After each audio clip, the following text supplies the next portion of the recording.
Sejumlah kelompok supporter tim Laskar Wongkito Sriwijaya FC terdiri dari Singamania, Ultras Palembang, serta Sriwijaya Mania mengajak kepada seluruh supporter dan pecinta sepak bola di Kota Palembang untuk menyukseskan Piala Dunia U20 pada bulan Mei-Juni mendatang.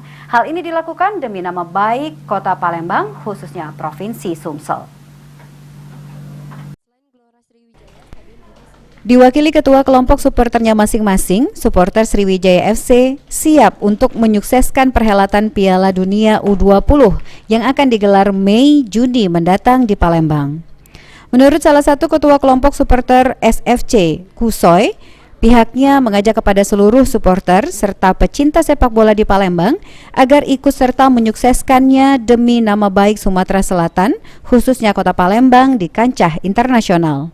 Kepada seluruh anggota fans Sriwijaya FC ataupun warga Kota Palembang, khusus warga Sumatera Selatan, kita tetap menjaga kondusif Kota Palembang agar suksesnya Piala Dunia U20.